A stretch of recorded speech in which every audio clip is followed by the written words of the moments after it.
Hey guys, the Patreon is back. If you want and are able to, you can directly support this podcast by signing up for the Would You Die Patreon for only $3 a month. You'll get exclusive content ranging from exclusive Zoom meetings to movie reviews to extended episodes. Honestly, just whatever I'm able to make.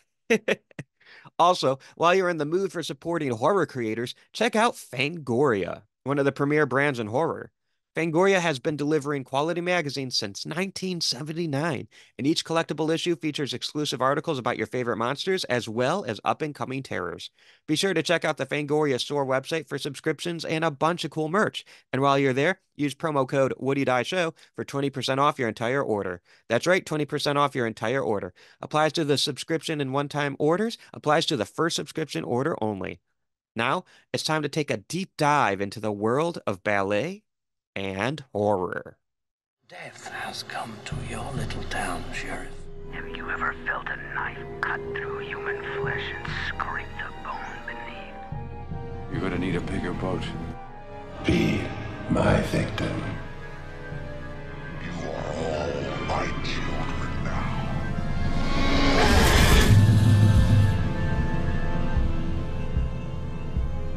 Hello, my name is Austin Torres, and welcome to the Would You Die podcast, the show where we talk about our favorite horror monsters and villains. Today, I'm joined by returning guest of the podcast and my dear friend. She is a scholar, podcaster, and an accomplished writer whose work you can find in Fangoria. Please welcome back to the show, Vannah Taylor. Hello, hello. I'm like very excited to be back. I cannot believe it's been since like October. Yes. Half a year? Yes, math is not my strong suit, but yes, I'm pretty sure that's half it. It's always weird when like the new year is the midpoint. Yeah, I cannot believe we're already like going into the fourth month of the year. Like it was just 2023. Time needs to stop, please. Yeah, exactly. And part of me is still like, it is 2022, right? And it's like, no. And then part of me No, is also like 3 years ago was 2019. It wasn't.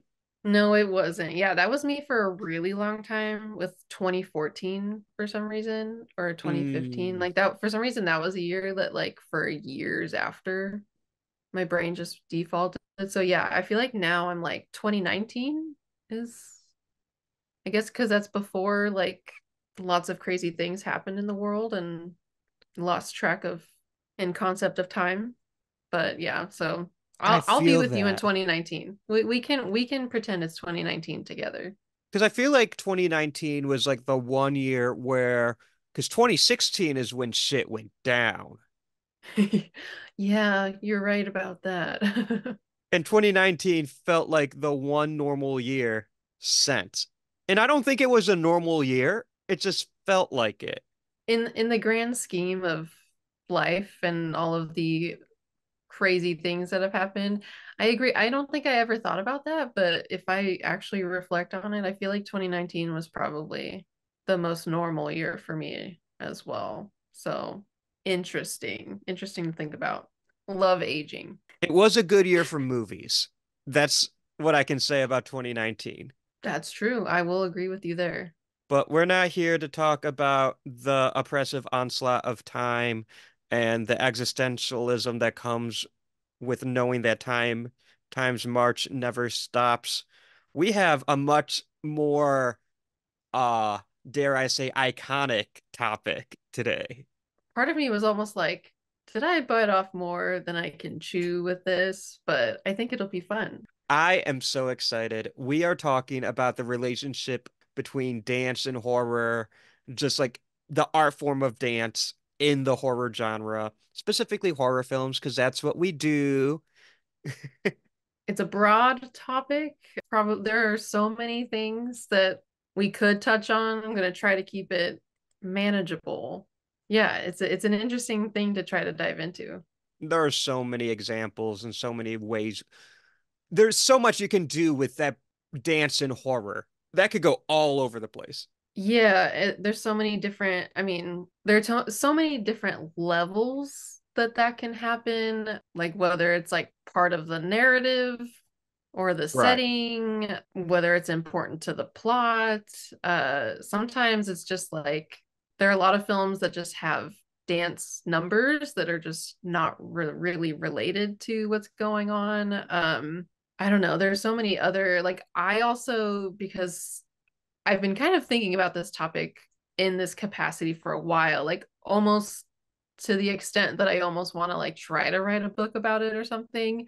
But like even to the point where I am noticing every time a character has like a poster of dancers, or like if there's a ballerina music box, or even if there's just music from a ballet that I recognize, like there are all these little like even minute details that like I find actual like narrative or like thematic motifs just because of one little detail. So like Mhm. yeah, there's so many different ways that like this the subject broad quote unquote dance in horror can actually manifest. So yeah, it's something I've been thinking about a lot lately.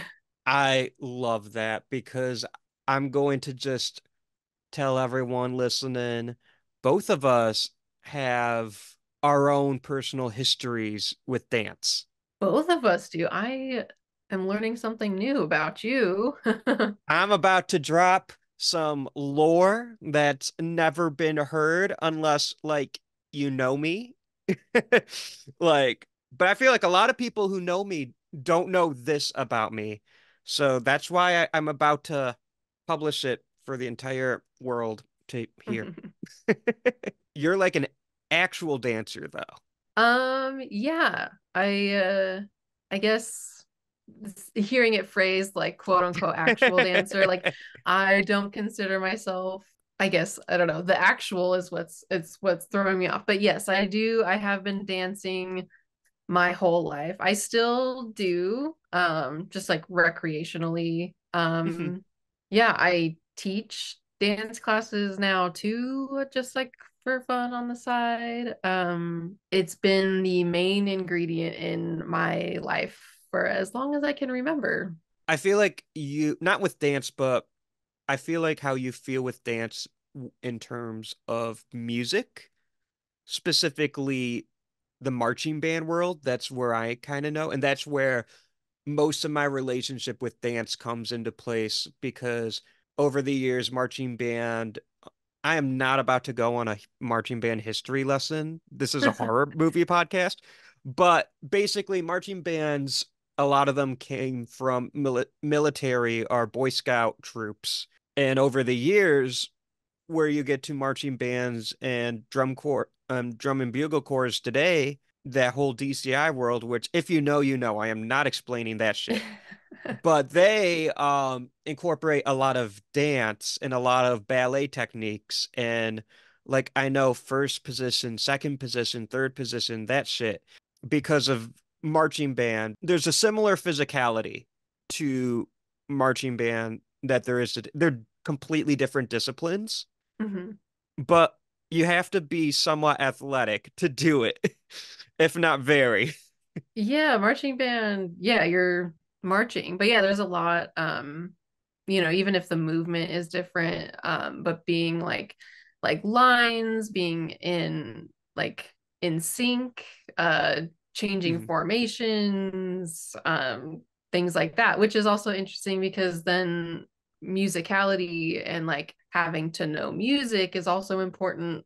Like it goes back around, like to be a good dancer you have to like understand music to Right. a certain extent. There's usually quite a bit of a hostility between the dancers and the orchestra pits. Yeah, so yeah, that's kind of interesting. And then also with marching band, I think a lot of marching bands, depending on the level, like Yeah. do a lot of stuff with like there's drill teams and flag, whatever that's called. Yeah. But yeah, so there's a lot of like that world kind of coexists a lot. And I think there's a underappreciated level of athleticism to both the band and the dancing worlds. Now I've seen some of the dance movies we're talking about. I know I've seen like the body horror that comes with that. But like from my personal experience in marching band, you have to have a decent core strength because not only are you marching, so you have like the lower body literally going wherever. And a lot of times you can't just walk with an instrument. We go extra. We have to put our knees all the way up to our fucking chest basically. And that takes strength, you know? But like the core strength to not just keep you balanced, but to keep your upper body still so you can play a trumpet or a trombone without wavering sound while your lower Yeah. body's doing a bunch of shit. Yeah, it's kind of similarly, I think the athleticism of dance in general gets undermined, specifically like ballet. Mhm.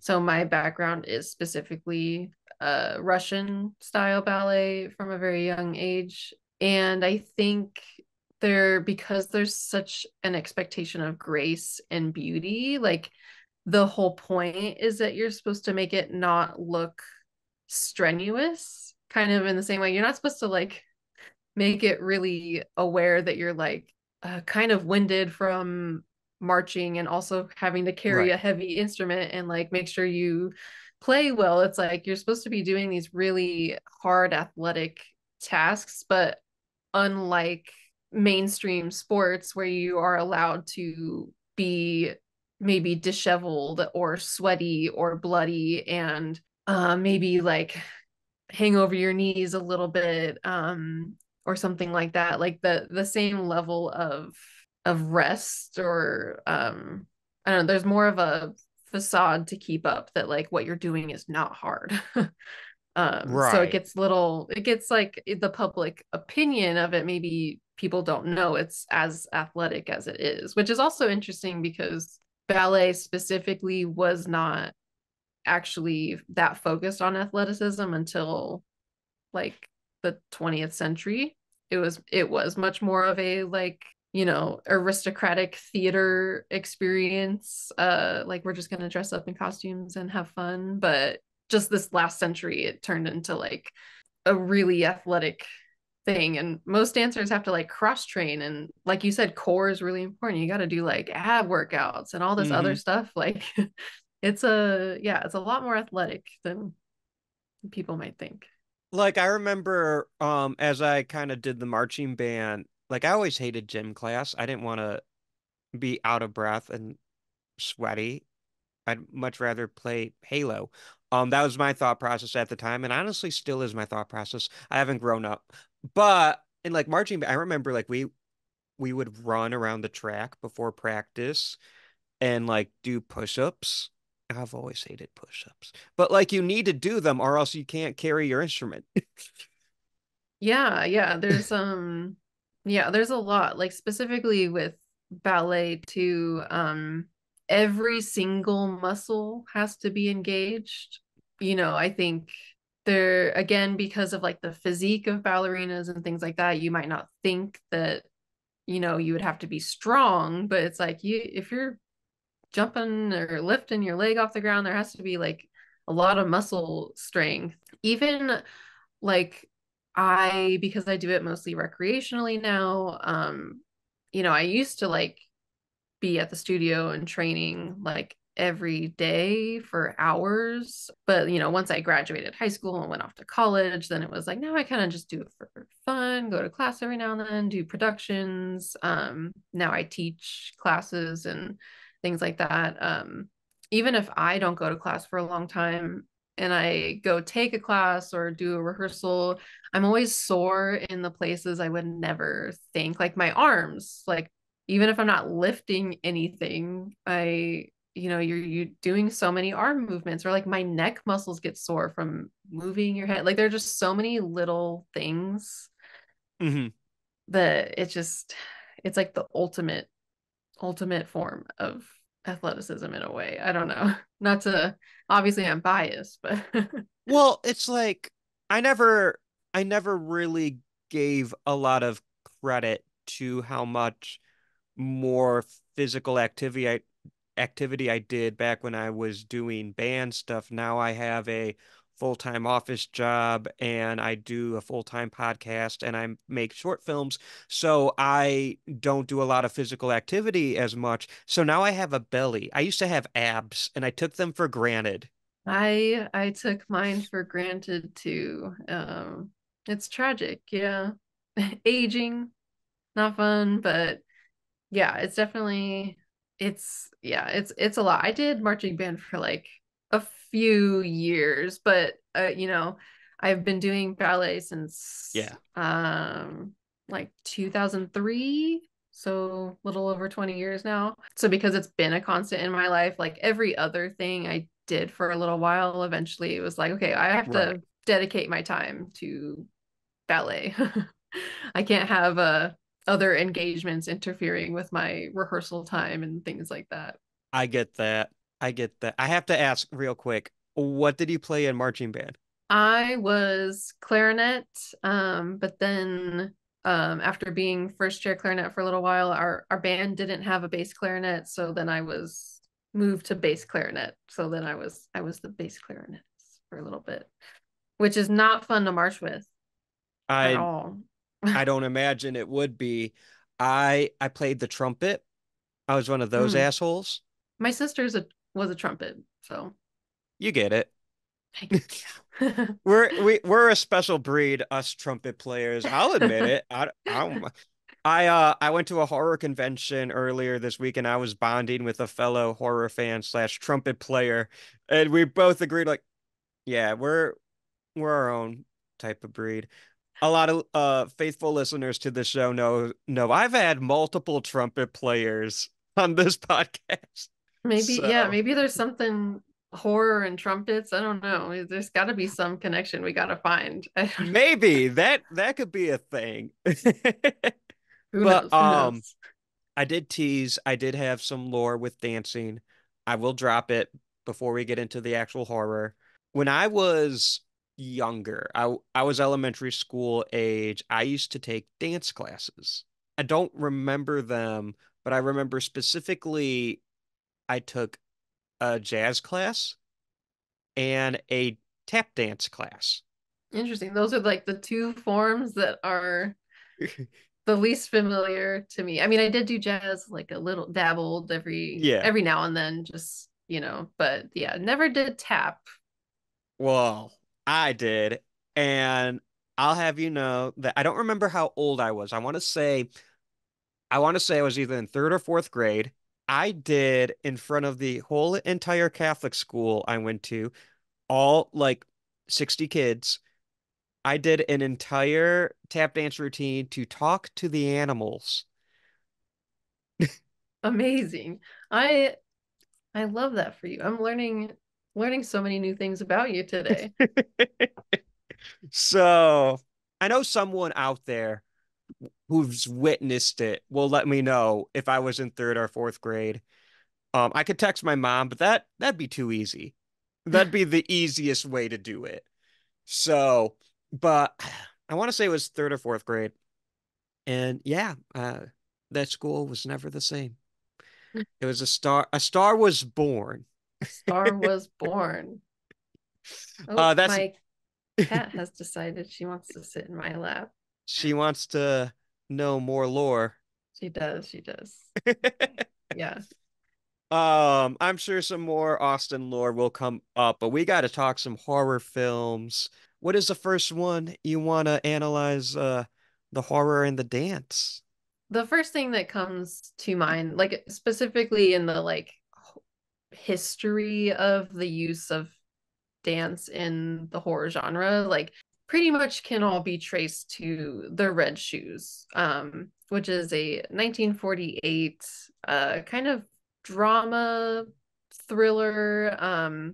It is directed by Pressburger and Powell, and Michael Powell did later do Peeping Tom, so he has a little bit of like horror, blood in him, but it follows a dancer in a professional dance company, and it's pretty much like up until this point, like throughout the 40s, whenever we would see ballerinas on screen in movies, like in narrative films, it was always like, some drama, like thinking at 30s, 40s, like drama, romance, things like that. Usually having to choose between your career and like a man that you love.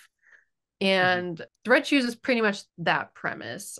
She's a professional dancer. She's part of this, they're creating this ballet called The Red Shoes, but meanwhile she's also like falling in love, and then she's being forced to choose between love and her career. And there's a lot of lines said throughout, like a good ballerina would never be in love, and because there's a lot about like dedication, and there's you don't have distractions and things like that. But the horror aspect, it's not really a horror movie, but there is like a 10-minute sequence that's just the actual ballet that they're performing, and it's a very surrealist. I mean, a lot of ballet is like folklore, and there's always like some conflict, like bad guy, things like that. So that's where like a lot of the horrific imagery comes in. And then the thing is, she she keeps dancing, and it gets to a point where like the end of the film is basically that she just throws herself off a balcony and kills herself because of this bind that she is in, like the man she loves and her boss like competing for her. And yeah, so it's kind of like tragic in that way. And but a lot of those themes, because it is pretty true for kind of a ballet career, any career where you're so dedicated and you have to spend so Yeah. much time, obviously the love life falters. That kind of like pieces of that get used in some of the other films we'll probably talk about. And even like visual, there's a few shots that I would say are almost like one-to-one from this in films like Black Swan. So you can't think about ballet on screen without thinking about The Red Shoes, and it's just so iconic. I have to admit, I've never seen it.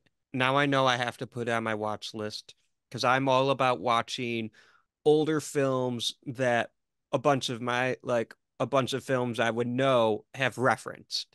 Yeah, I think that's the most like one of the fun things about watching it is you can kind of see all the little, or if you've seen Peeping Tom, there is like a little dance scene in that, because that also stars Moira Shearer, who is the main actress in The Red Shoes. So she like kind of continues a working relationship with that director. So it's fun to see, like a very amazing like serial killer voyeurism movie that has dance in it, and kind of see like not even just from a like thematic standpoint, but just like a where directors came from, I guess, if that makes Yeah. sense.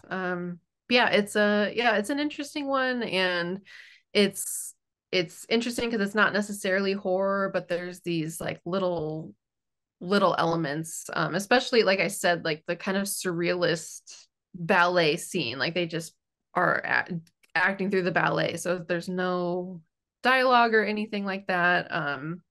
It's one of those things where I think it was like 2007-ish.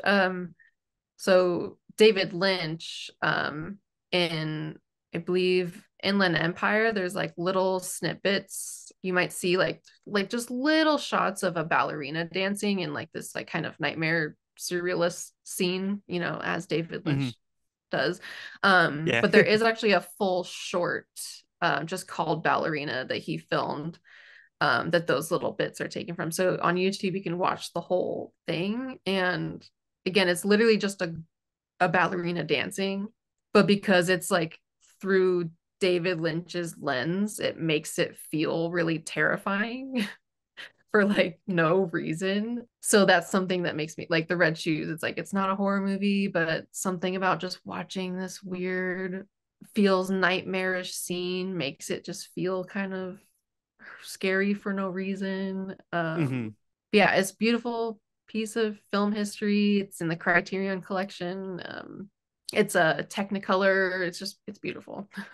That's going to the watch list immediately, and probably the my Criterion list if I'm being honest.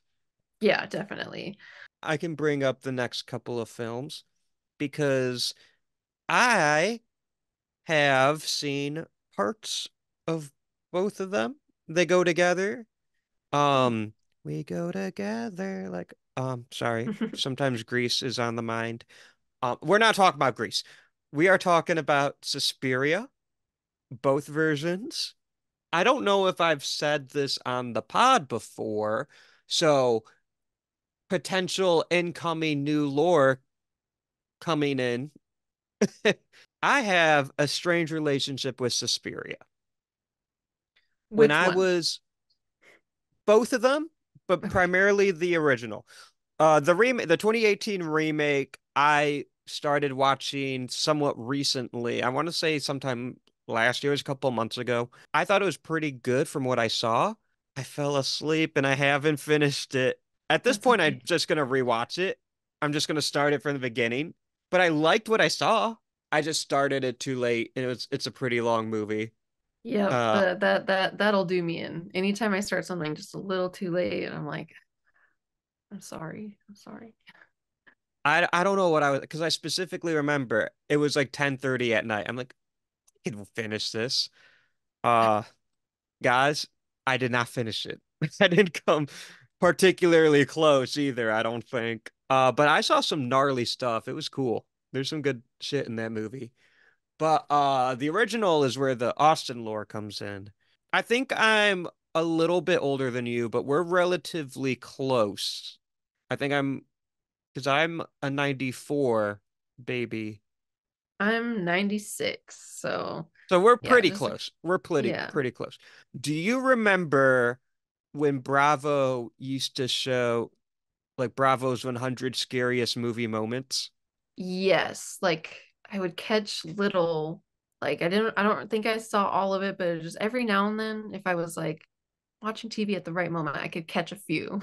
That was the most influential TV show for me because I can attribute so much of my personality from watching that with my padrino on Halloween night, probably 2004. And what I remember specifically, because it's a show I'll like seek out on YouTube and just put on if I got nothing, if I got 4 hours to kill, essentially. Or it's like, oh, I know I'm gonna be editing all day. I can throw that on in the background. It's like, and it's comfort. It wasn't comfort back in the day. It was traumatizing. That's what it was back in the day. A specific memory of a couple films. American Werewolf in London. That was my introduction to and I love that movie. I believe it was my introduction to a lot of others, but I always think of American Werewolf in London, and I always think, oh, it was my introduction to Candyman? No, not Hellraiser. That was the first time I ever seen Ooh, Pinhead. Um, iconic. but what really the stuff that gave me nightmares was the Suspiria segment Oh, interesting.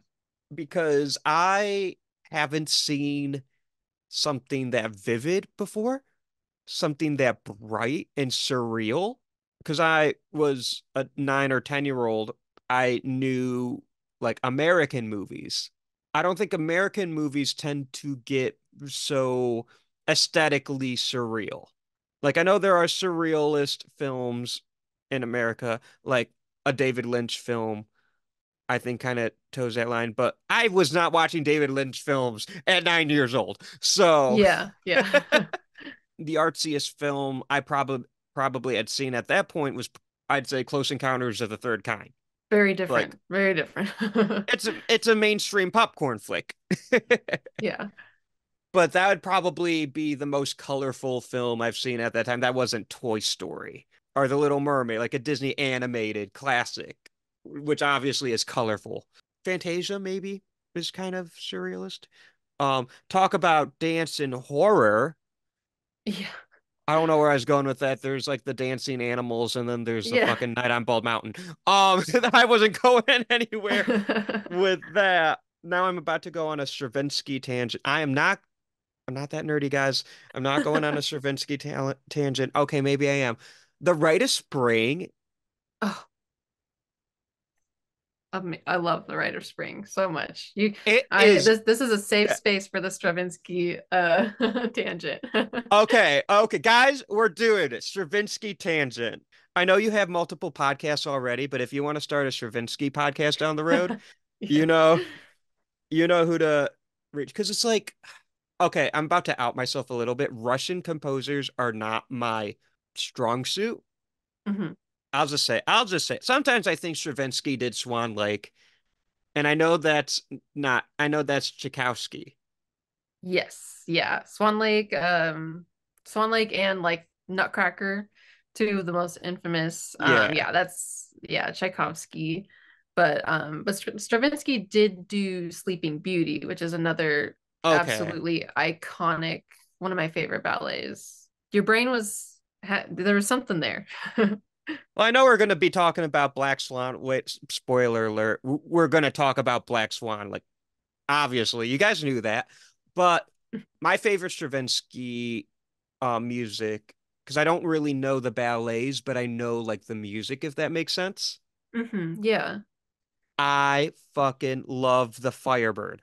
Yeah, very iconic. Yeah, Firebird. I think he also did Petrushka. There's a couple very Oh, I know iconic Petrushka. ballets. Yeah, Yeah. so very iconic. Yes, beautiful, beautiful music. But as a film fan, I feel like film fans love Fantasia because it's such a weird, I don't want to say it's weird, but it's such like, I guess the only word I can think of is this weird marriage between high art and it's like, I mean, it's kind of surrealist, you know? It's very yeah, like yeah, I don't know. It's but general audiences weren't ready for it.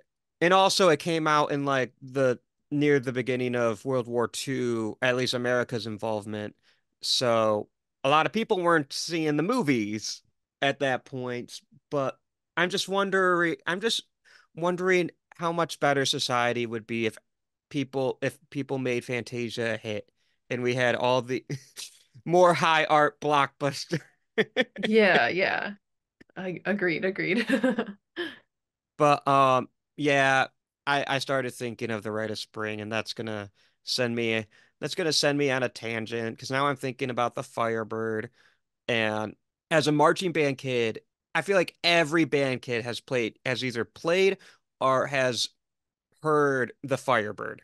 Yeah, it's one of those iconic pieces of music. Same thing with like Swan Lake and or Yeah.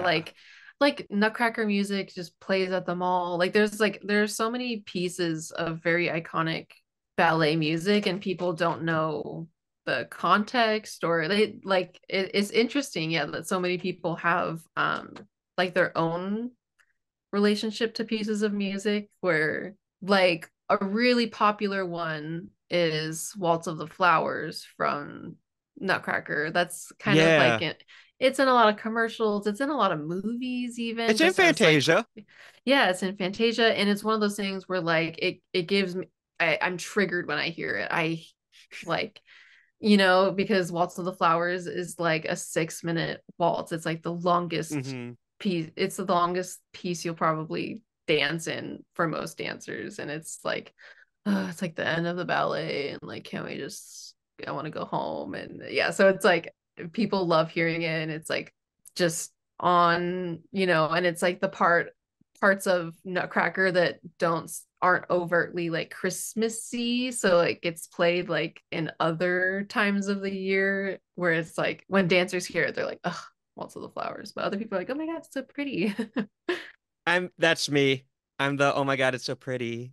It is, but yeah, it's fun. It's fun like where like But some of these I pieces of never had to music, dance to it. yeah, some of these pieces of music live in public memory or also like there's some pieces of music I hear because I know what the variation is or I know what part of the story is being told through that piece of music that I'm like oh this is so beautiful like and other Yeah. people are like I mean like it's beautiful but like they don't know why like They don't know that Right. at this part in the music, this is what's happening. And yeah, it's No, I interesting. got you. Have you ever danced the Firebird? I have not. That's unfortunately a production that's not very or it's not really something that gets done with a lot of like recreational I feel like it gets studios. played by a lot of orchestras and bands, but I don't really see productions advertised. Yeah, yeah, it's yeah, I think it's one of those things that's kind of hard to do if especially like for like a recreational studio, and typically your like repertoire has a lot to do with like, well, just how many dancers do you have and what are their strengths, Right. and or like what costumes do you already have that you can use and things like that. So it's unfortunate. It's one of those things where variations are probably done at like recitals and competitions, but like the actual production I've never actually been able to do, which is sad, but I can admire others. I promise we'll get back to Suspiria, faithful listeners, I promise.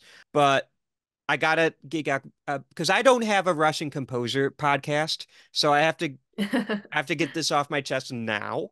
You've heard the Firebird, right? Yes, yeah, yeah, yeah. At Okay, least like so certain pieces, yeah. and I know I like if you're wondering if you've heard the Firebird, it's in Fantasia 2000. I fucking love Fantasia, guys. I I never geek out about Fantasia because it don't really come up, believe it or not, in a horror movie podcast. Probably should more often with fucking Night on Bald Mountain. But anyways, anyways, and in the Firebird, there's a piece called I want to say it's called the Infernal Dance, and it's the most intense part of the music, and like it's like the low brass going like boom, boom, boom, boom, boom, boom, boom, boom, boom, boom, boom, boom. It's really Hmm. awesome.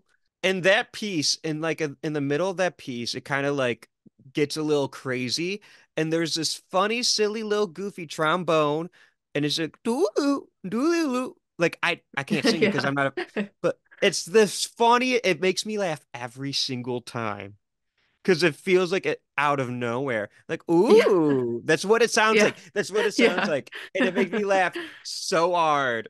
And I think it's supposed to be intent, but I'm just like, I'm sorry, Yeah. Stravinsky. But yeah, back to Suspiria. I don't even know how I got. Oh yeah, surrealism. I've never seen such a vivid surrealist. Dawn of the Dead was the other one that freaked me out because that Mm. blood is so vivid and the zombies were like so like that pale blue kind of, but with that bright, vibrant red. And then Suspiria, they showed the clip of the I think it might be from the I've never seen the original Suspiria Oh, interesting. because I'm scared. It's not that bad, I swear. I swear. It's like that's well, I had nightmares that looked like that for a while. What part was, or if you remember? It was when the girl is like attacked by a werewolf-ish thing, and then she like gets thrown from the ceiling, and then she like falls, but there's a rope, Oh, and then the she's like, yes. I have that on a t-shirt. My that image sister. is ingrained in my brain. Yes, very iconic. Yeah, that's very towards the beginning too. Okay, yeah, that seems. And I know there's like the image of like the one girl and she has like the freaky eyes and it's like I think green lighting and I'm like Yeah, blue. nope. Yeah, yeah. It's really it's Oh, so blue. Okay. yeah. It's so interesting. Yeah. I mean Dario Argento, vivid colors, known for the vivid Yeah. colors.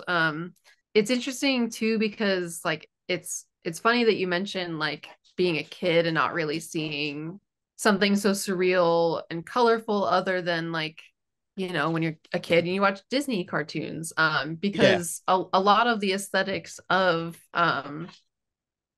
sorry, my cat's going crazy. A lot of the aesthetics of Suspiria were to mimic Snow White and the Seven Dwarfs, like a lot of the blue, yellow, red, like primary colors.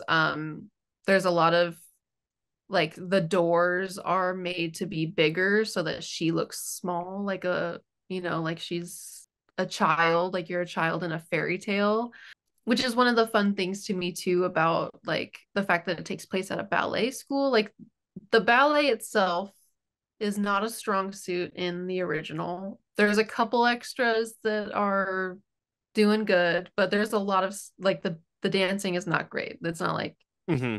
but the fact that it takes place there and then also like has these ties to like fairy tale themes, because to me like all ballets are pretty much like fairy tale like productions, so it's interesting that that like kind of connection, I don't know if that's necessarily like intentional on Argento's part, but yeah, just something about like ballet, fairy tales, horror, like somehow mixing all of that together. Yeah, a ballet school being the front of a witch coven is a very interesting premise. I do really love, like I love Suspiria. I have a Suspiria tattoo on my forearm. That's iconic. It's one of those things where it's like I'm a ballet dancer, and ballet schools and ballet class is not necessarily the forefront of like so much. I mean, there is a lot, but not, I like to grasp onto the things that I can when I see it. Oh, I Um, get it.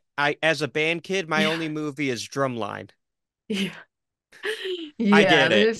yeah, not a lot. So, Kind but of Whiplash. yeah, a little, yeah. A little, Um, yeah. but that premise is so Yeah. interesting, and the reason I love the remake is because it's like, to me it's like the perfect way to do a remake where you take the basic skeleton of the premise and build a whole new monster around it. It looks so different. It's Yeah. aesthetically the opposite of the original. Yeah, it's aesthetically, it's like drab. It's very Yeah. gray. It feels damp and like Murky sad, almost. murky. Yeah, because it's very like it's like that Berlin Wall like kind of vibe it's trying to give. Yeah.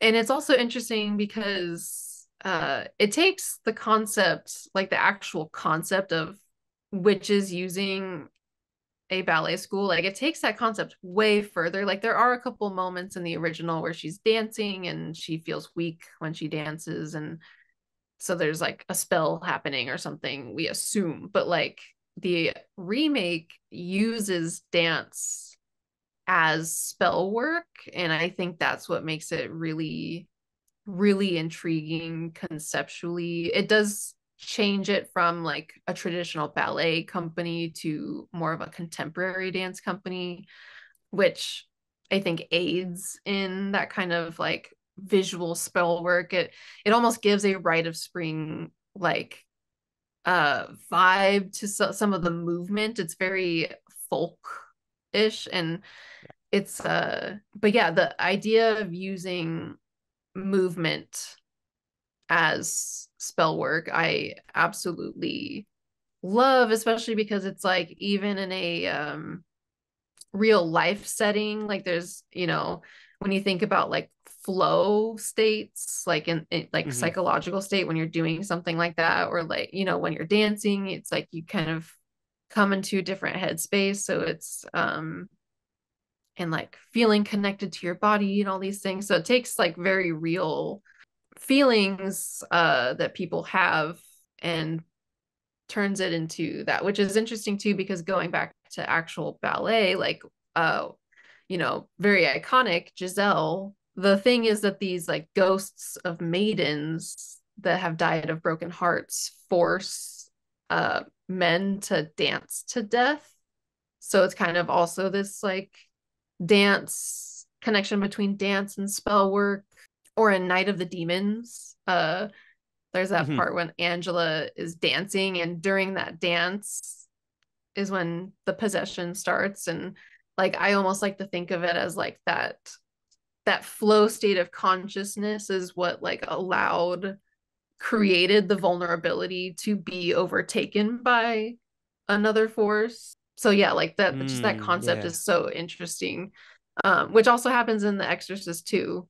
The heretic, like like she's tap dancing, and while she's dancing, she gets possessed, or so it's just like it's an interesting connection, and it really takes the concept of Argento's Suspiria and like runs with it. Hmm. Obviously the original is a masterpiece in its own right, but the remake is conceptually a lot more fascinating. Like Argento, Yeah. beautiful, vivid, surrealist fairy tale, beautiful bloody kills, but like the actual concept he created like is, I think, very much improved upon in the remake.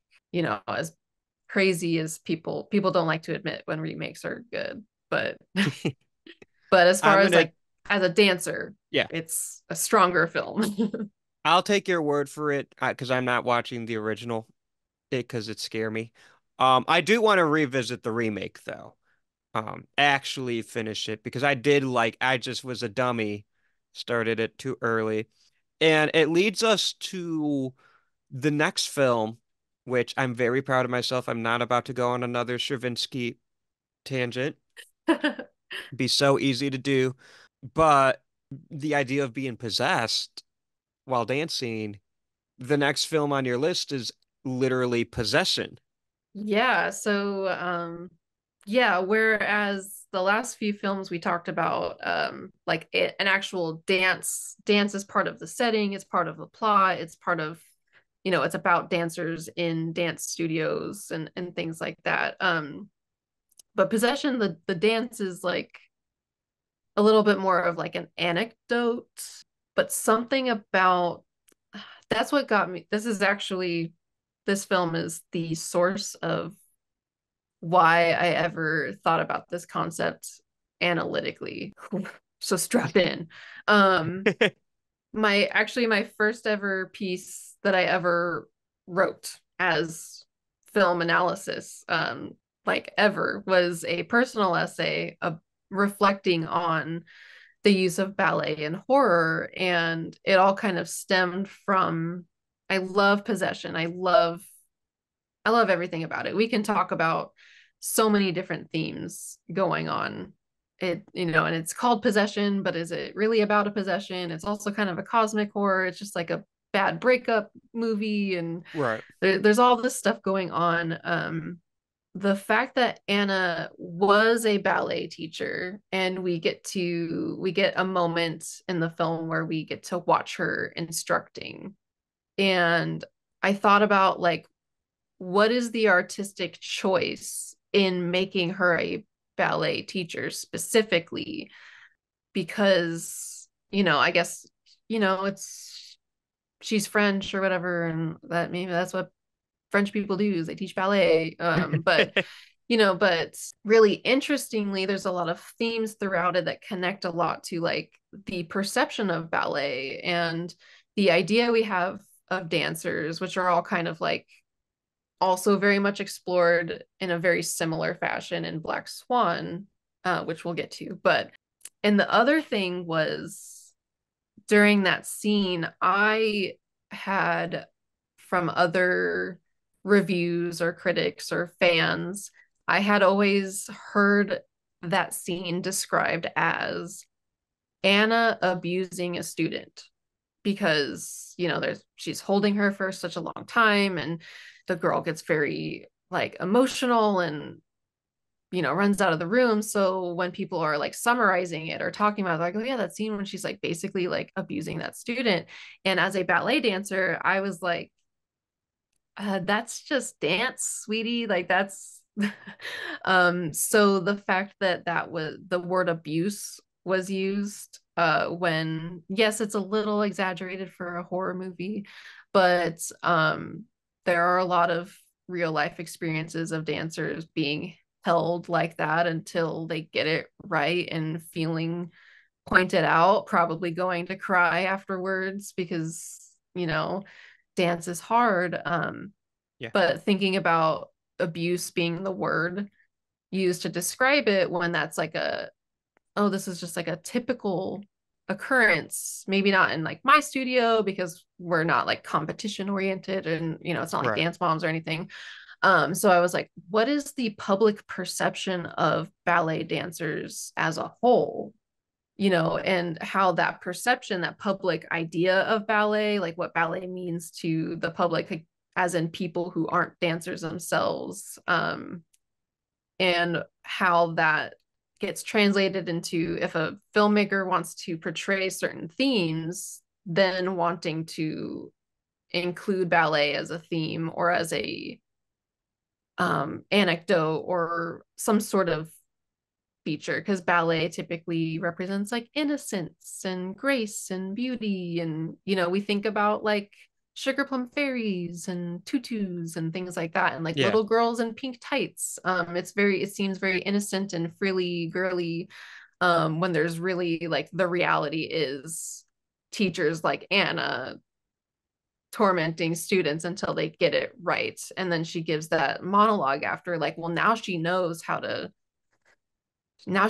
be better, and like I've heard plenty of those rants Mhm. after someone didn't do something right, and then we all get a lecture on work ethic and things like that or something in dance class. So that's where it all stemmed from, essentially. And then I thought about, you know a lot of people like myself attach on to Anna because we think about like feminine rage, we think about the subway scene, we think about like this marriage crumbling apart, and it's like very cathartic to see Anna act in this way. But then we have Helen, who's like her doppelganger, and she's like this perfect version of Anna. She's soft, her features are softer, she wears white, she comes over and does exactly what like men quote unquote want, which is she has sex with Mark and then she does the dishes, puts the kid to bed. It's like she's the like ideal woman, and Anna is like a flawed woman, and like the doppelganger as like this duality, which is Anna is the black swan and Helen would be the white swan. Like, that it's interesting that she's a ballet teacher, and that also there's this use of doppelgangers, which is also a thematic element in one of the most iconic ballets of all time, Swan Lake, about this black swan evil seductress, Mhm. versus this swan maiden. So it's just interesting that there's like this kind of theme of proper femininity. There's a lot of themes of masculinity in that film too, and that it all kind of somehow, even though people who maybe never thought twice about the fact that she's a ballet teacher, the fact that like ballets also have a lot of doppelganger imagery and things like that. But yeah, so that was a big long rant, but this film is pretty much what, like, because it's such a small moment and not a lot of people would notice it. When people do notice it, they attach a certain meaning to it that is different than what my meaning might be as a dancer. So it's just it's such a thick, deep, dense film to be analyzed for so many other reasons, that like that Right. element seemed to be overlooked. And then that started my whole journey starting to write about horror movies like 3 years ago, and now here we are. you know Look at us. Who would have Look thought? at I didn't us. even do that kind of like the extent I did was tap dancing in front of my entire Catholic school. That was my extent. But no, I do relate because like I've had that experience in a different setting, but like having like maybe we were goofing off on the field and then we'd have like a big lecture about Mhm. work ethic, or like being yelled at on by our instructors, get your feet in time. Get your horns up, your sweat, because like if you're not putting in the effort, even if you have a light instrument like a trumpet, when you're on the move and you're holding a shiny metal, like a shiny brass instrument, any anyone in the stands can see the reflection, like if your Mhm. bell is bobbing, if your horn is moving, Or if you're holding it right and you're strong and you're holding it strong, it's not moving because so I guess what I'm trying to say is I understand the discipline, even though I was in a far different world. And I think people who maybe did like I imagine cheerleading to be Mm-hmm. kind of of the same. I always imagine like people who maybe played football getting that kind of same intensity from their coaches. Yeah, on a very like almost it's like a similar mentality, but on like an Yeah. opposite spectrum of like Yeah. masculinity and hyper femininity. It's interesting, yeah. But yeah, similar like perseverance, like hard work, you got to Yes. push and you know, like one of the phrases I hear all the time, even to this day, like if it doesn't hurt, you're not doing it right. Is that Yeah, ballet or like is that football? yeah, exactly. It's just interesting that like, you know, you wouldn't think of that being associated with that. But even just like the physical aspect of that Hmm. scene, like the way she's holding her, it's like I'm used to having my back slapped regularly. Every time I see my dance teacher, I do this Hmm. because I know if I'm sitting the way I usually sit, she will slap my back in the most affectionate, beautiful, wonderful way because she's like my mother.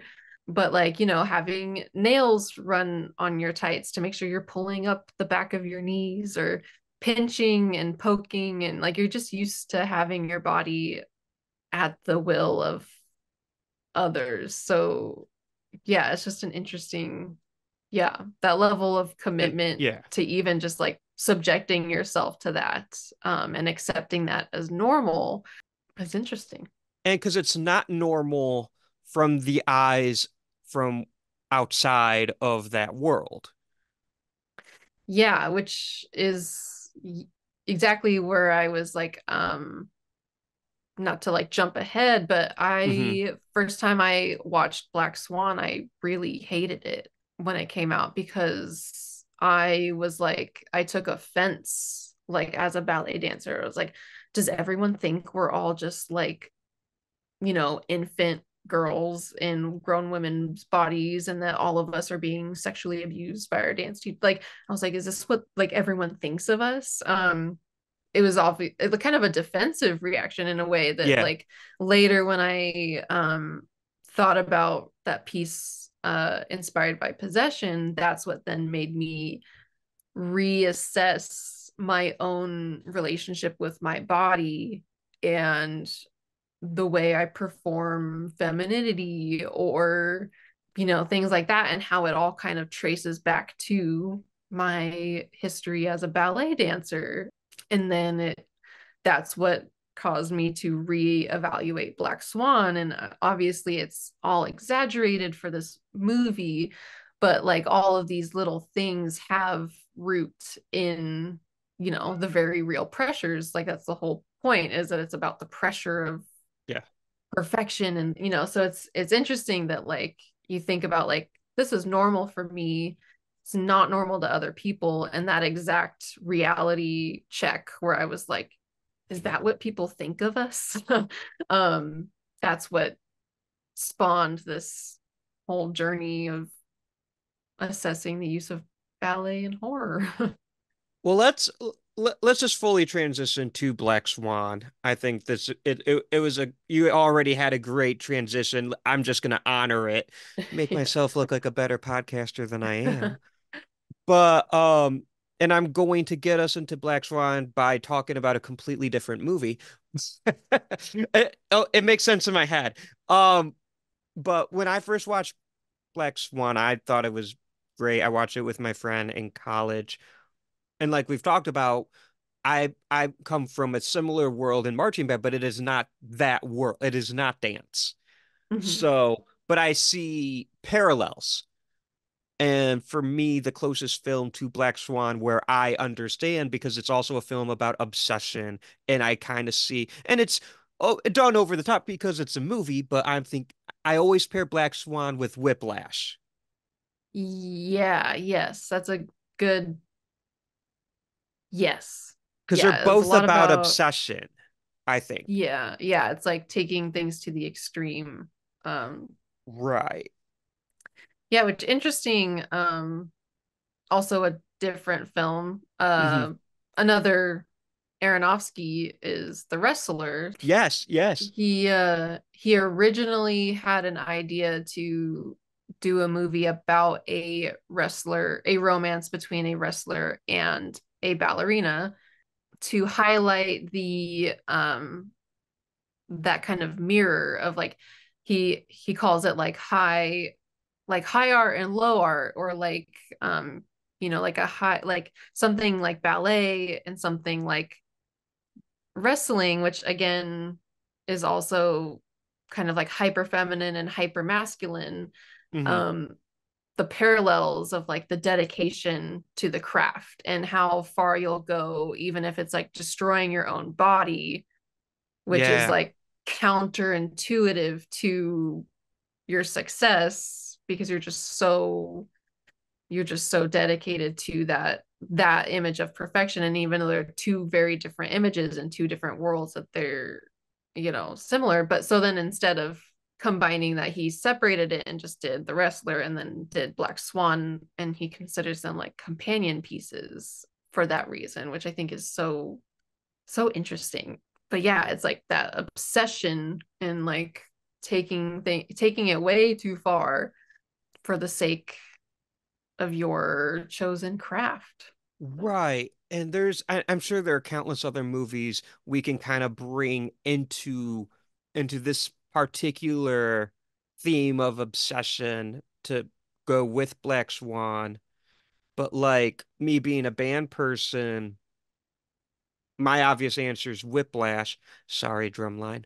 Um, but like in Whiplash, Whiplash doesn't really do horror stuff, but you have the scenes of like Miles Teller practicing until he's bleeding and then putting his hand in the icy water and you see the blood coming through. And then J.K. Simmons is like spitting in everyone's face and he's like a snarling tiger, like pacing. Yeah, there's a lot of parallels. Yeah, it's like literally blood, sweat, and tears. Hmm. It's been a few years since I've seen Black Swan, but another element that Whiplash and Black Swans share, and I don't know about your experience in the dance world, but my experience in the band world definitely had this, is there's a lot of political backstabbing. Yeah, so yeah, definitely we kind of see some tensions between girls and Black Swan. Hmm. I very fortunately, was brought up in a very like family like studio.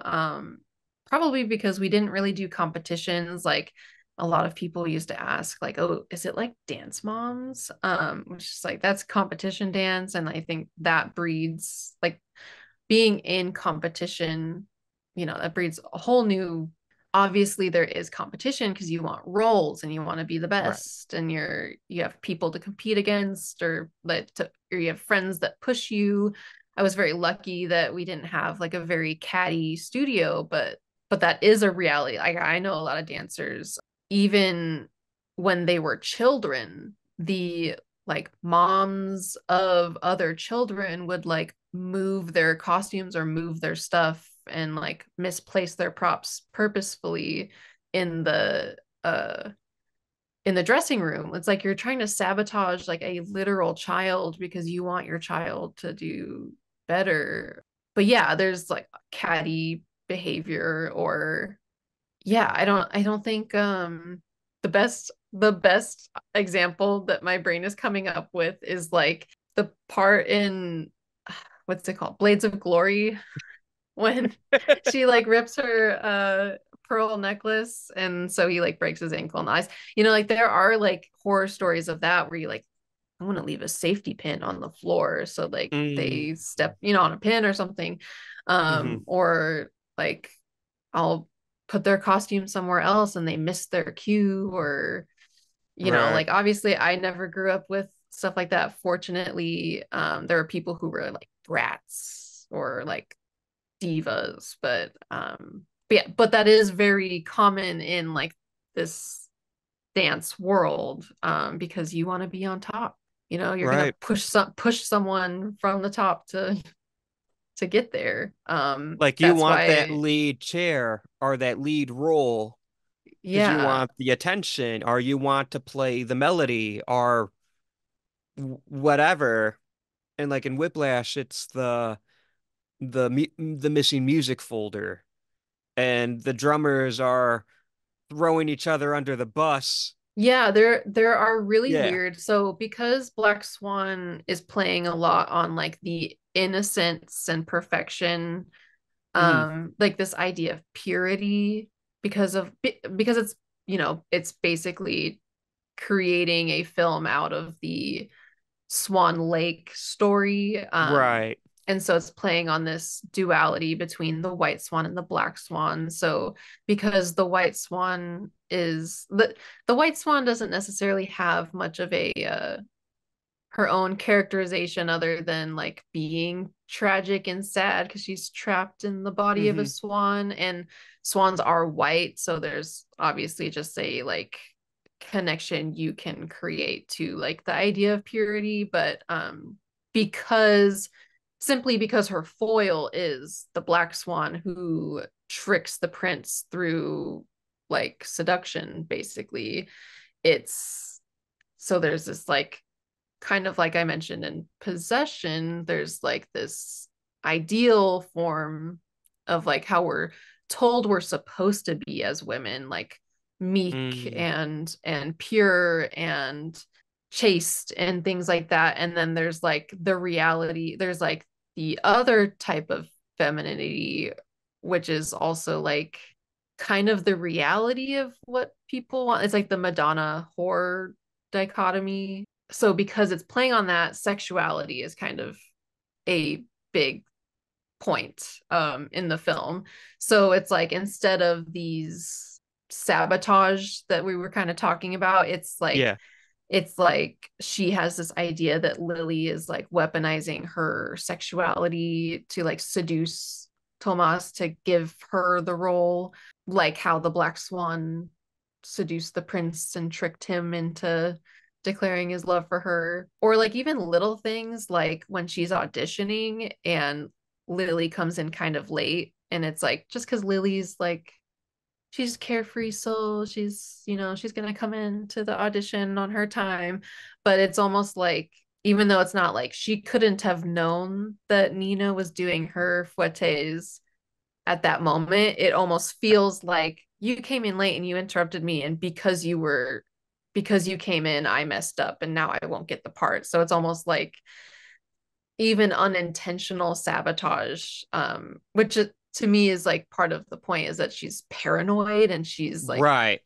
she's seeing herself a lot. It's like she's creating this delusion that someone's after her part and after her, but it's all just her perception of what's going on. But yeah, so there's Yeah. like even if it's not physical sabotage, there's these like ideas that someone's trying to steal it from you.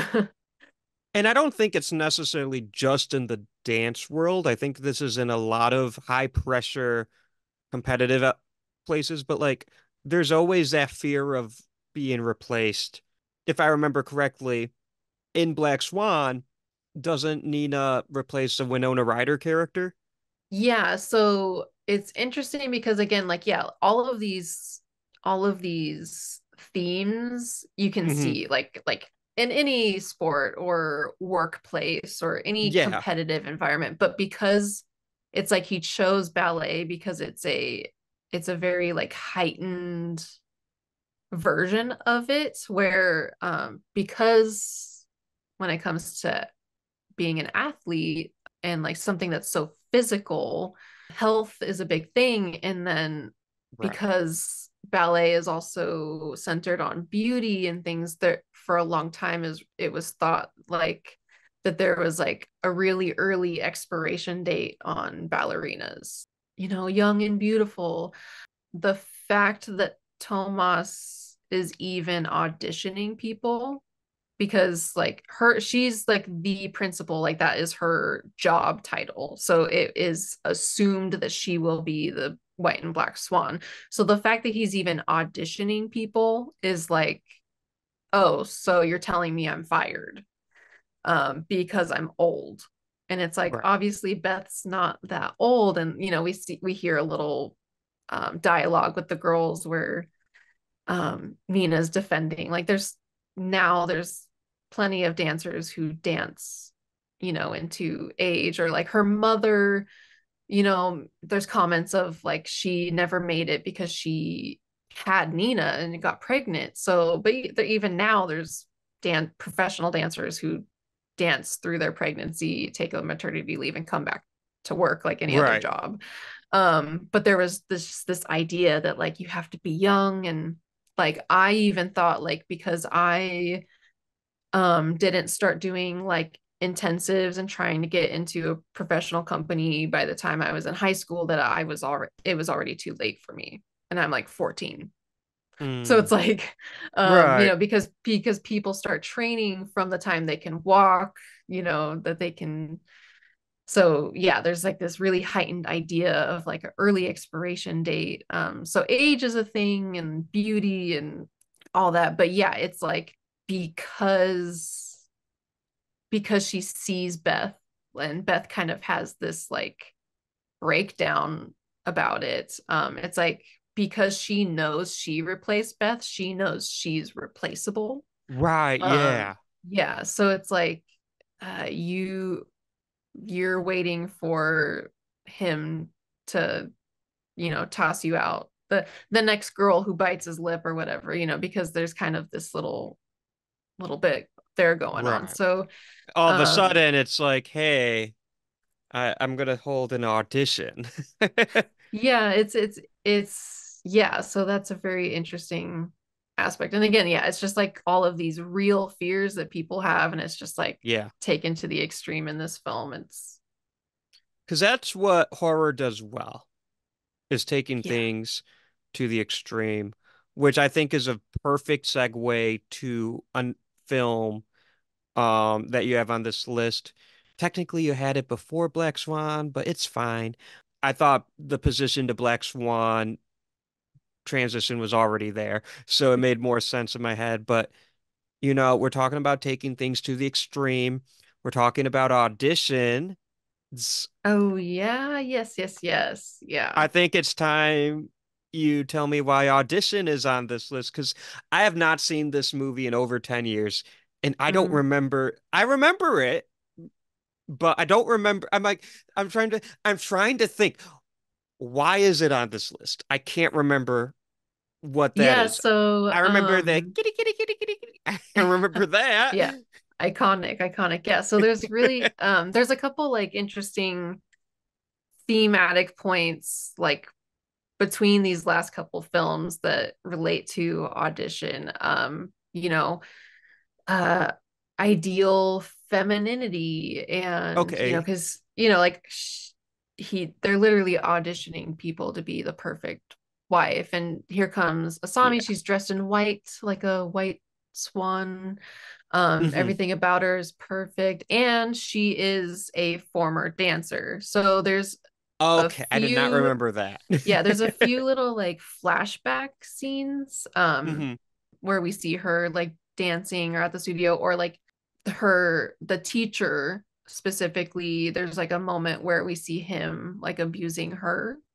So there's again this connection between like abuse happening in the ballet studio, just kind of like how Tomas kind of takes advantage of Nina, or like this idea that Anna was abusing that student. And again, kind of just drawing on this like the vulnerability of being a young girl and like being beaten down into this ideal form of femininity. And so it's interesting because that's where it comes in. There is a few little moments where we see her, in her leotard and point shoes. So we know that she's a ballet dancer. And I think that's one of the things that they even remark about, like, oh, she's she's like beautiful, she's perfect, she was a dancer, and so that's like a respectable thing. So it all kind of points to Asami being this perfect, pure, docile, like ideal Japanese wife for him. And then it's almost interesting because it's like all of that is like a Trojan horse for, like, she sees that that's what they were trying to, like, she kind of flips that, like, oh, you were trying to, you know, force this idea on me, or like you were preying on women. I made myself into the perfect prey, hoping you would, you know, bite. And Hmm. then that obviously backfires with, you know, that iconic scene. And it's almost Yeah. interesting that, like, if I never even phrased it this way in my mind before, but it's almost like she's the white and black swan. She's like this image of purity, but she also like lured him into this trap. And Yeah. it's also interesting because just like I see a lot of themes of masculinity in something like Possession, like I think, you know, Anna Isabella Johnny is a tour de force in that role, but Sam Neill, and also just like Yeah. the there's a lot going on between Sam Neill and Heinrich's character, and like, you know, being the like cucked husband, and then there's like the, you know, detective and his lover, and I don't, there's just like so much, there's a lot going on with masculinity there too. I think that that's also a big thing that is kind of overlooked in Audition because it's so, Asami is so iconic. I think Yeah. one of my favorite moments is at the end, they're both, there's like almost a mirror image, they're both on the ground laying there dying, and it's like, yeah, what they did was really horrible. And Asami, obviously, as someone who was previously abused, and we see all this other crazy extreme stuff like the man in the bag. So his predation on her was a bad thing, but also he was doing that because he had to upkeep these ideas of like, I'm a man and I should have a wife. And Right. to be a perfect man, I should have a perfect wife. So in order to like hold myself to my own gender expectations, I have to victimize because I'm projecting the other. So it's like two sides of the same coin. And because of that, that's why they kind of like both end up, to take it kind of like old school film analysis, like they are fighting on the stairs. And so whoever has the upper hand is, or like who's higher up on the stairs is who's has the power over. But then at the end of that battle, they both end up on the ground. So it's like they're both victims of the same monster that is patriarchy and gender expectations. And but yeah, again, it's one of those things where like the fact that she's a dancer is kind of just a little background, but the fact, I found it interesting that they chose that specific hobby or profession, something that we know embodies innocence and purity, and she's a perfect little woman. And um just like Nina, or just like, you know, things like that. So yeah, so yeah, one of my favorite, extreme, that so iconic. Yeah. Yeah, love Audition. And it's also fun, it's called Audition, and you know, you audition for parts in ballet, so it's like kind of like a fun, almost like she's used to being auditioned, and so then they put her in that spot, is kind of an interesting little tie in too, I guess. Oh, for sure. We only have time to discuss one more film, and I just kind of want to. You made a whole list, Yeah. so And that there's was that so was even a much. cut down list.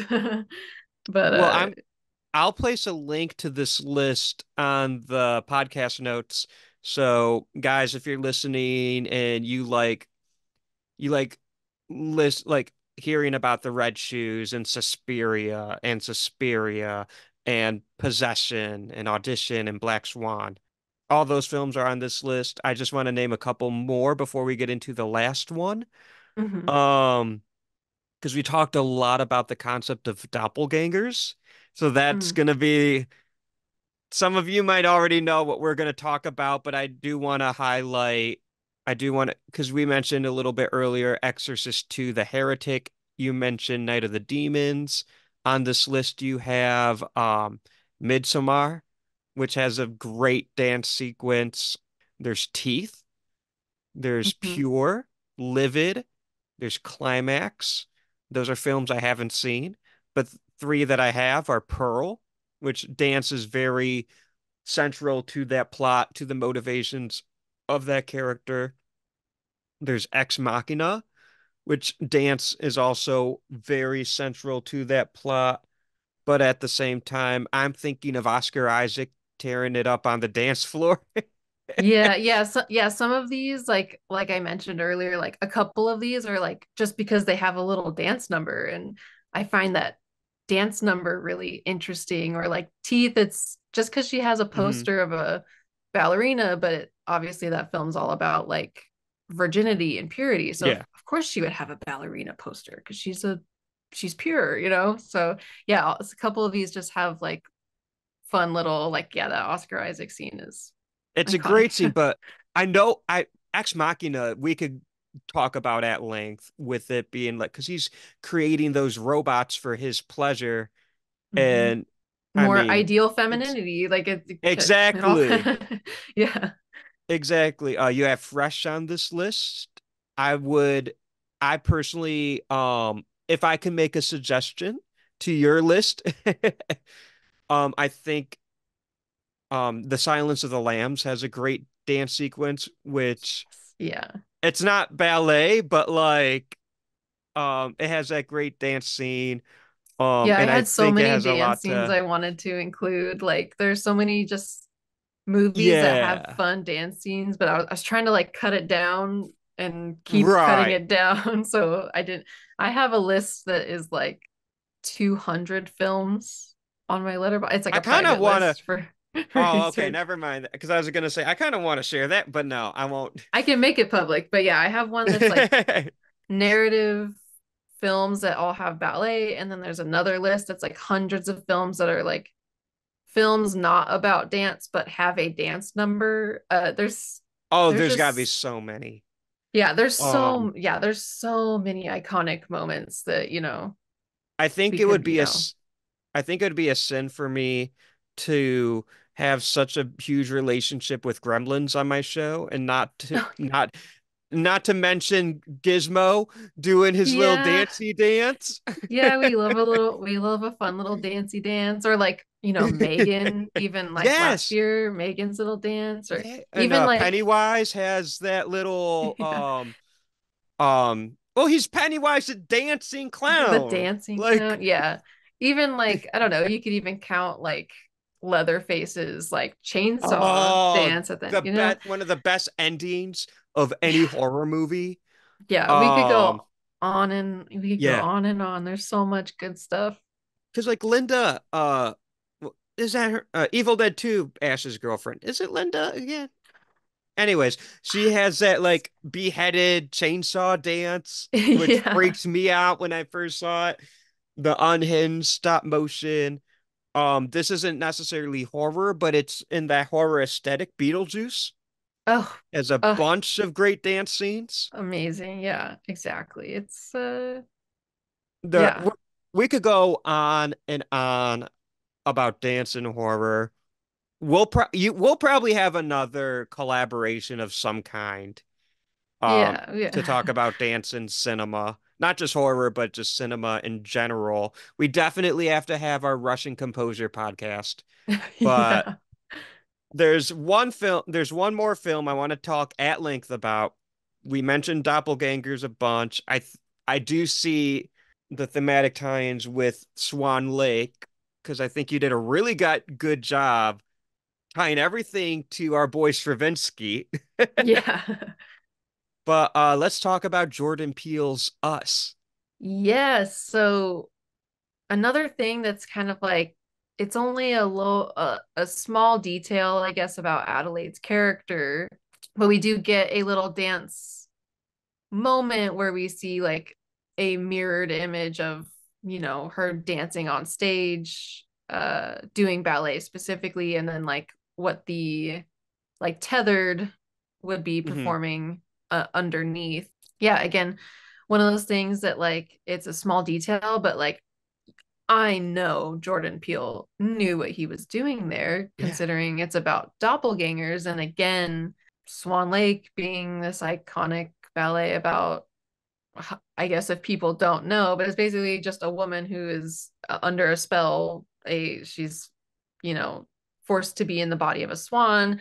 The only way to break the spell is true love. She finds a prince who loves her. He invites her to the ball, but then the doppelganger, the black swan, shows up and tricks him into proclaiming his love for her.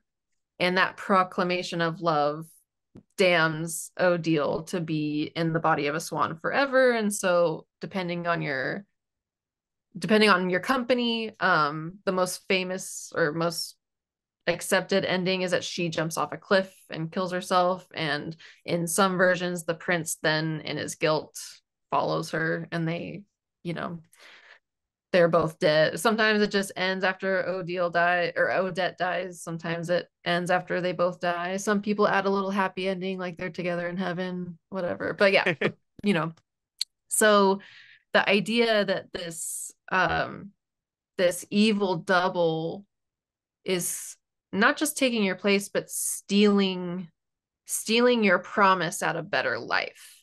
So like love is going to break the spell, and Odette can finally be a woman again instead of a swan. It's like and then the doppelganger steals that from her. It's like Adelaide, and this whole relationship with the tethered, and there's like this obviously like hierarchy. She wanted the better life, and so but she knows that there are these, because she's technically the tethered, or Hmm. what, she's swapped as a kid, that she knows that there is a doppelganger of her that can steal her perfect life that she's created for herself. So it's really interesting that like he chose to make her hobby be ballet, and there's a very obvious tie-in to that real fear she has of a doppelganger coming for them. So Yeah. interesting. And like the fact that their final fight is very ballet inspired. Yeah, they As do this really, really great like choreographed fight. The way they're kind of like weaving in and out of each other. It Mhm. makes it not just like thematically interesting because you're like, oh, Swan Lake, doppelgangers, but it Right. also adds a really fun visual element to that.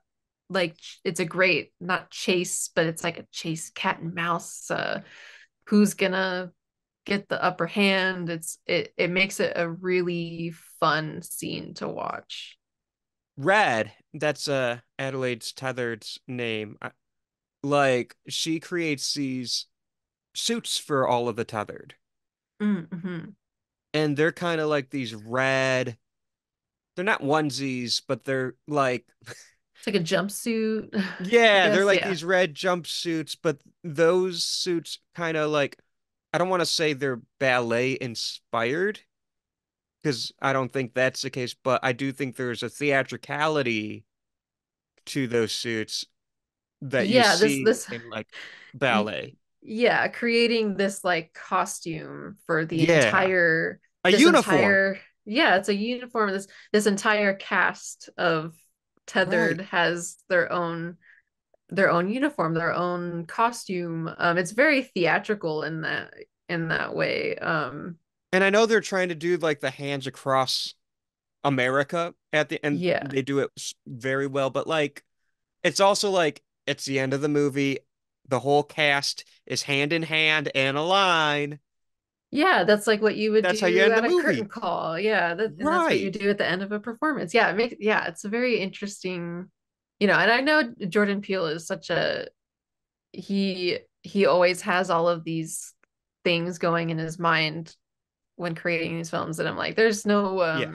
it I'm sure it's no accident. Like his mind is amazing.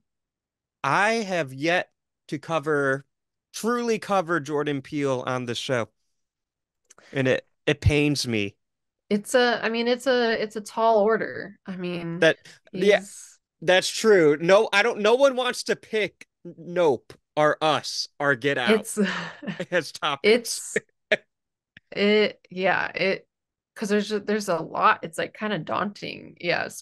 Yeah. Nope is one that I'm like, that you want to talk about a monster. Oh, Which is amazing. Yeah. But again, it's like, oh my gosh, I don't even think I'd be equipped to discuss that. But yeah, so don't tease um me then. Don't. I want to do a Nope episode so bad. I thought I was that. yeah. Oh, my Nope episode's coming. Yeah, but yeah, but the this us is one of those things where there's so many layers to Yeah, it. Yeah, he's and can't wait for the next one. I know, right? But like, I don't think I ever viewed Us through the lens of dance before. And I know Yeah, the again, dance it's a elements were there. yeah, it's again another one that I feel like because it's not like the setting like at a ballet Right. school or company that it's like a an element that gets overlooked. But because I've been spending so much time trying to trace like what are all these filmmakers doing when they include ballet, that I was like, oh, this is actually quite rich here. Yeah, I and it's and the music in that scene is so Oh, because it's like the weird, I got five on it, but like the horror yeah. version. Yeah, the music in that movie is amazing Mm. too. So yeah. Jordan Peele, while we're talking about dance and horror, this is still on topic, guys, while I gush about Jordan Peele, so many people sing his praises. Like it, there's Hmm. a lot of love towards his films, and there should be, but I don't think we talk enough about his ear. He has a great ear for music.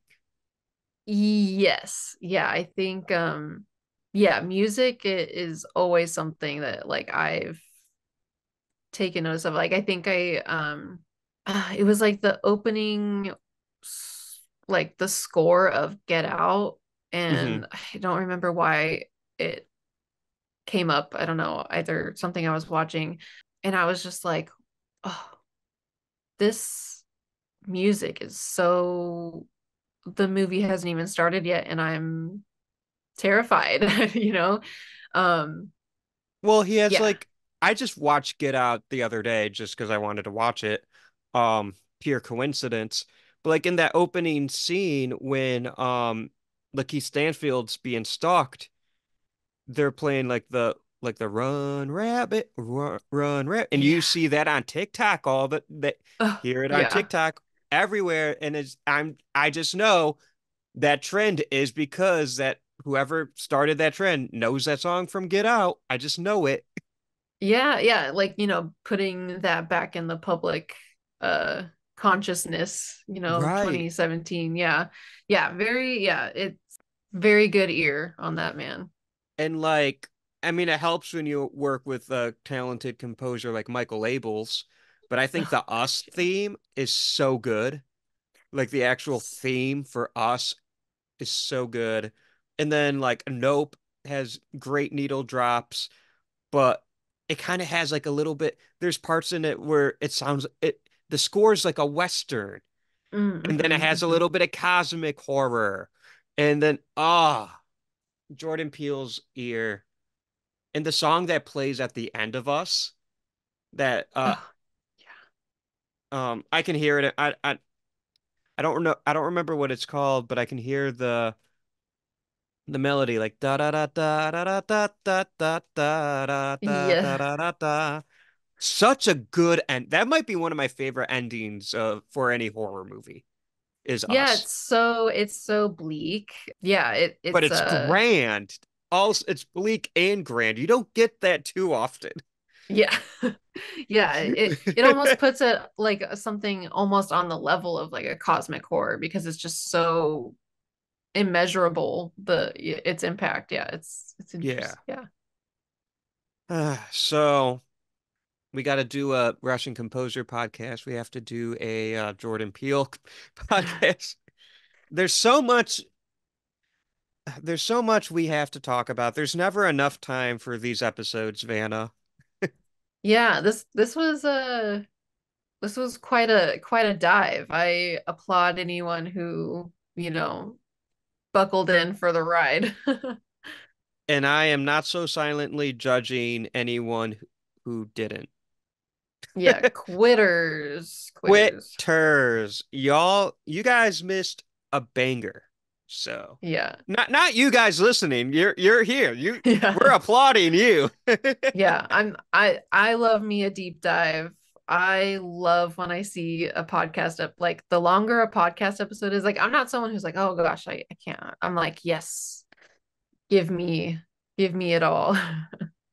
So I had a lot of fun. I wish I had more time, but I gotta finish tomorrow's episode. Oops, I'm a little behind this week. That's okay. That's Uh, no one will know. They only know because I just said it.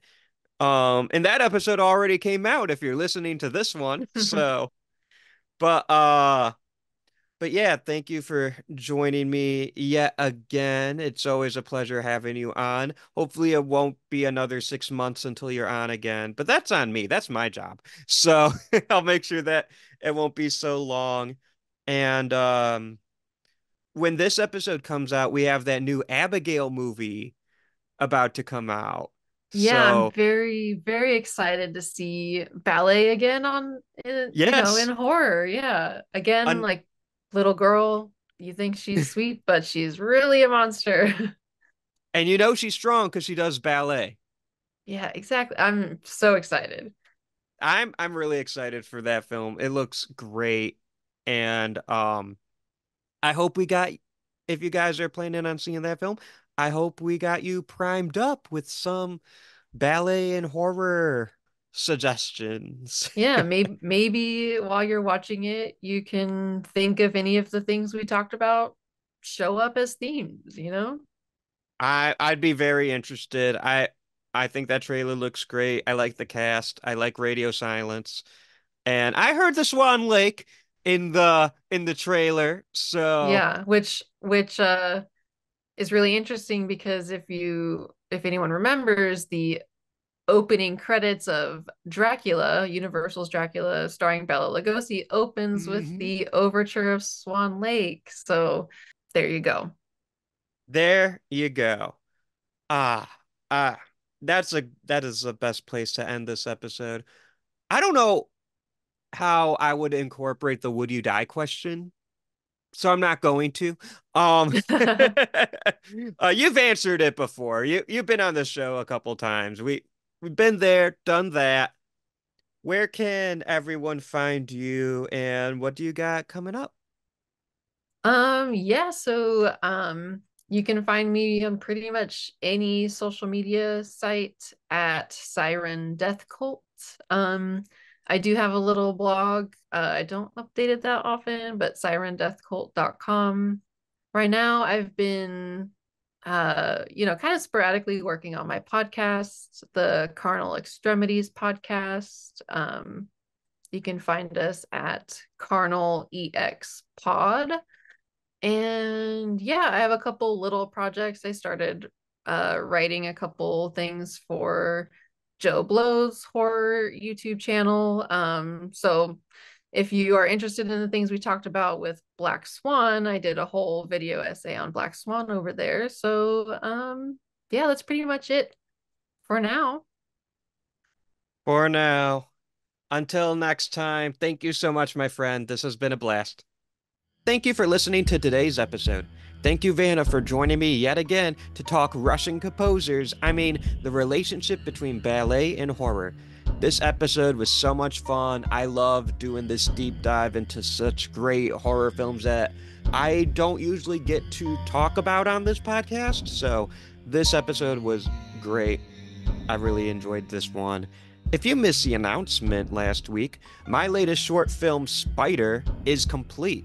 We already started submitting it to the film festivals, and we are so excited to share this film with the world. Speaking of sharing, I actually took the spider puppet to Astronomicon last weekend, and I got to show it to a bunch of horror creators like Joe Lynch, Adam Green, Dead Meat, my friends at Sledgehammer Horror, my friends at Three Wise Men Media, the band Kaleido, so many more people that I can't think of at the moment. It was such a fun time, and I'm wondering, should I take the spider to more cons and festivals? Maybe. I'll have to think about it. But yeah, that was a fun time. Gotta let you guys know, the Patreon is back.